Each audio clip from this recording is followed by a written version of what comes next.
comme les harkis, dont je vais vous chanter l'histoire aujourd'hui.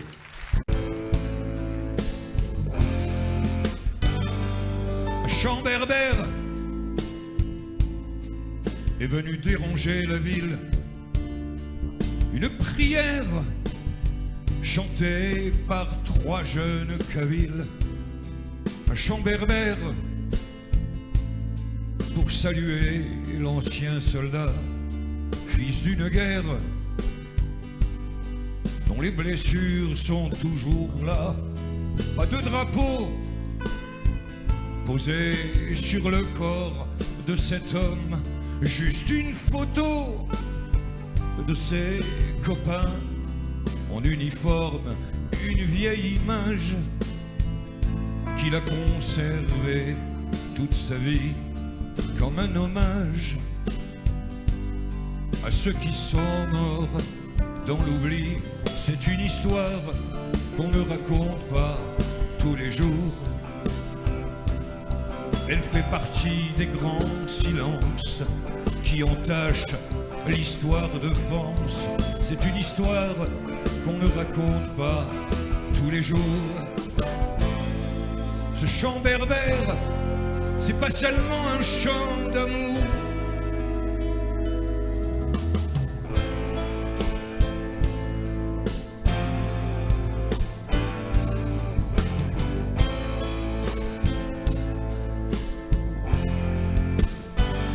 Souvent la nuit,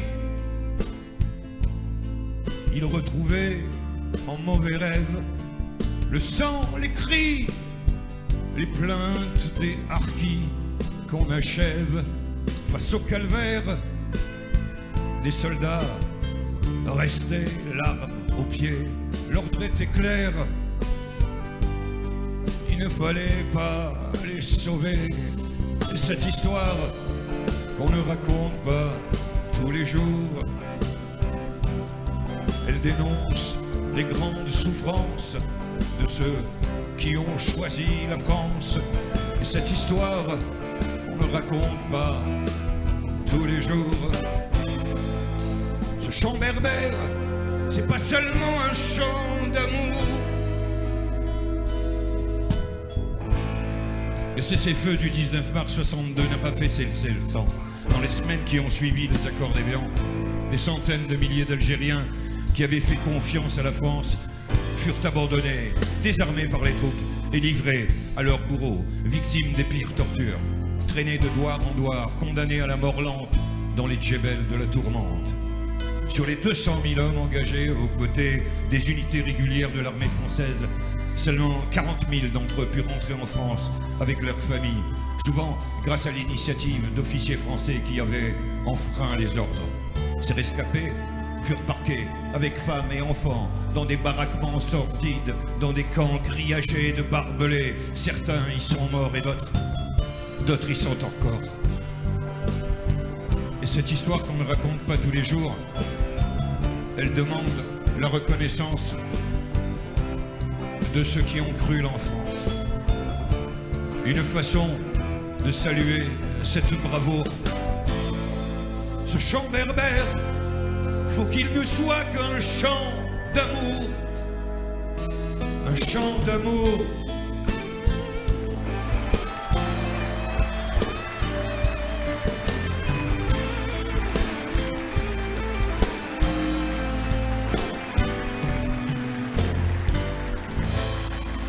Cette cérémonie sera présidée par M. Jean-Daniel Montet-Jourdan, directeur de cabinet représentant M. le préfet du Finistère, en présence de M. Ludovic Jolivet, maire de Quimper, et du colonel André Labatte, représentant le vice-amiral d'escadre Emmanuel de Oliveira, commandant de l'arrondissement maritime Atlantique, ainsi que des parlementaires, des autorités civiles du Finistère et des chefs d'unités et d'organismes départementaux.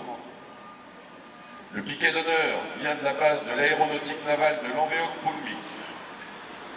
La cérémonie débutera à l'arrivée de M. le directeur de cabinet et s'articulera de la façon suivante.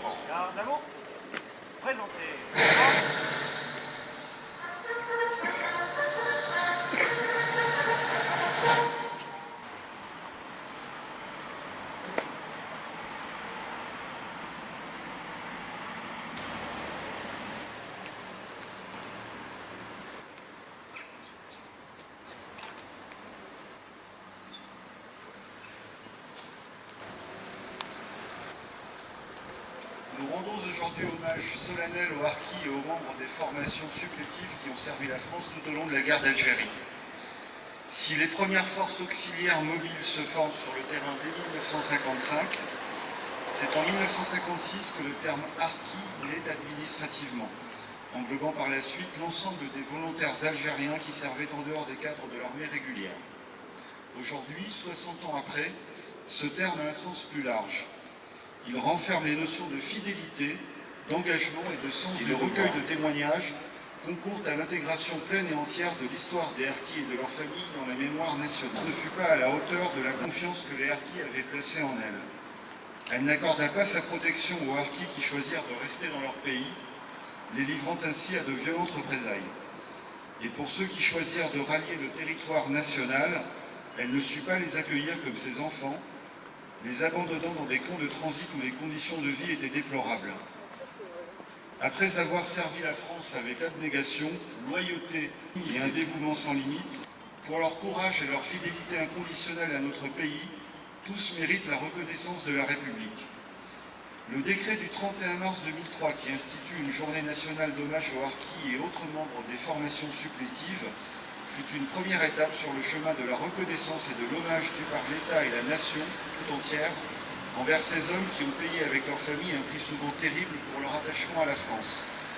Chaque année, cette journée contribue à l'expression de notre respect pour les sacrifices consentis. Des gestes de reconnaissance, notamment à travers l'action des 13 comités régionaux de concertation, mais aussi grâce au dialogue inédit instauré entre les représentants d'associations et le gouvernement.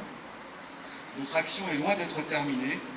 Nous devons poursuivre nos efforts avec ténacité pour que ceux qui ont souffert d'avoir tant aimé la France y trouvent la place qui leur revient de droit.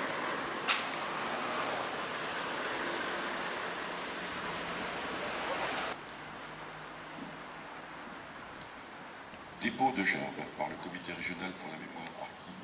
Monsieur le maire.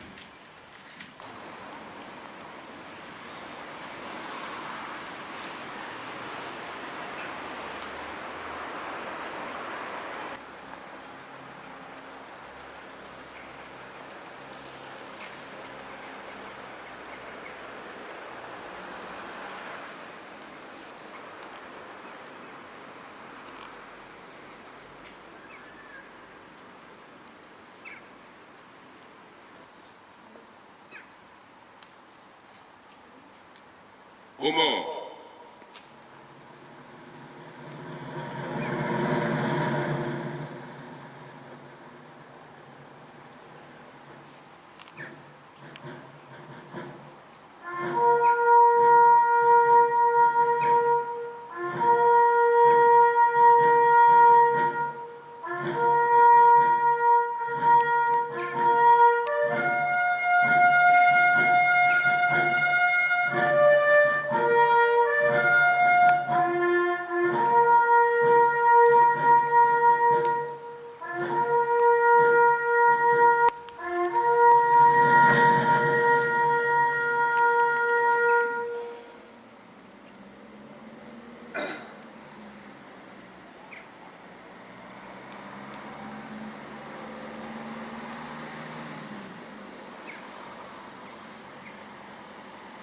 La patrie, le jour de gloire est arrivé. Contre nous de la tyrannie, l'étendard sanglant élevé, l'étendard sanglant élevé. Entendez-vous dans nos campagnes mugir ces féroces soldats qui viennent jusque dans nos bras, égorger nos fils et nos compagnes. Aux armes, citoyens, formez vos bataillons, marchons, marchons, qu'un sang impur abreuve nos sillons.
Ça va.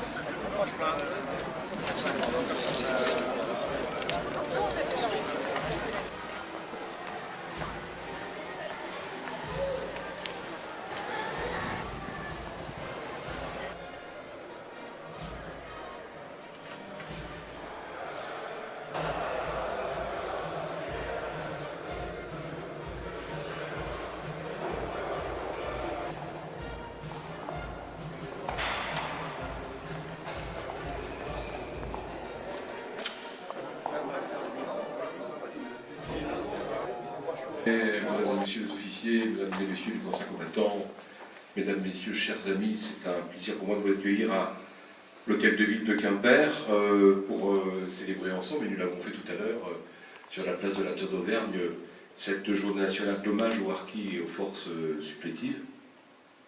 Et cette dénomination englobe toutes celles et ceux qui ont finalement servi la France durant la guerre d'Algérie, combat éminemment tragique, à la fois tragique mais féroce et intime. L'engagement des harkis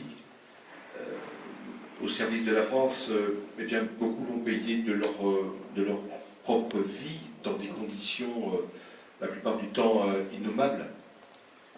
Et ceux qui ont survécu aux horreurs, avec pour seule issue un accueil ingrat, et vous l'avez souligné, monsieur le préfet, tout à l'heure, avec le message du ministre, un accueil ingrat, mitigé, hostile, en métropole. Ces gens-là n'ont pas été, en tout cas, été traités comme il en fallu.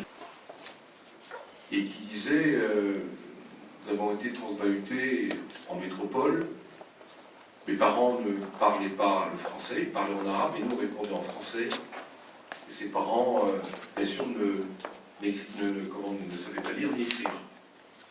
Et toute leur vie a été, et on ne dit pas suffisamment, mais toute leur vie ont été, ça a été lourd de conséquences, parce que finalement c'était des traites pour les uns et les autres. Et ma foi, il fallait porter ce lourd fardeau, ou bien finalement mourir. Monsieur le maire, merci de nous accueillir à nouveau comme chaque année pour ce moment de mémoire important.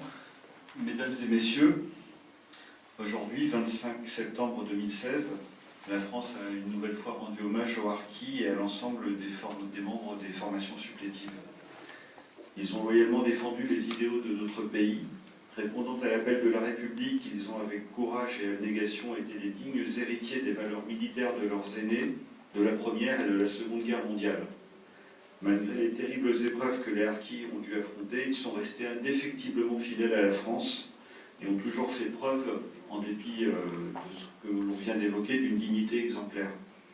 Cette journée, instituée par le président de la République en 2001 et inscrite officiellement désormais dans notre calendrier national, exprime à ces hommes d'honneur le respect de la nation, son admiration pour leur bravoure et pour leur droiture. Ce courage, ils l'ont puisé dans l'exemple, il ne faut pas l'oublier, de leur père et de leur grand-père, qui avaient suivi le même chemin pour sauver l'honneur du drapeau français et de notre patrie. Dans les heures les plus tragiques et les plus sombres de notre histoire, ils ont été aussi au rendez-vous pour rendre à notre pays sa dignité. Dans les tranchées de Verdun, dans la Somme, dans les campagnes d'Artois pendant la Première Guerre mondiale, lors de la campagne d'Italie, pendant le débarquement en Provence ou encore durant la campagne d'Alsace lors de la Seconde Guerre mondiale. Fort de cette longue histoire, l'attachement des harkis à la France et aux valeurs de la République française lors de la guerre d'Algérie s'explique et se comprend mieux. Et pourtant, ceux qui allaient rester en Algérie, comme vous l'avez dit, seront les premiers à souffrir de cet attachement à la France, et ceux qui allaient venir en métropole, malheureusement, n'allaient pas trouver l'accueil qu'ils étaient en droit d'attendre de leurs compatriotes. Il faut se replacer dans le contexte de l'époque. Le gouvernement regardait vers l'avant. Les Français sur le territoire national avaient aussi connu maintes difficultés, mais ça n'est absolument pas une raison pour cet oubli. Les harkis, comme tous les autres soldats de ce conflit, méritent notre respect, notre gratitude, la solidarité de la patrie. Leur histoire est notre histoire. Exprimer notre reconnaissance envers eux est pour nous un devoir et doit désormais le rester. Je vous remercie.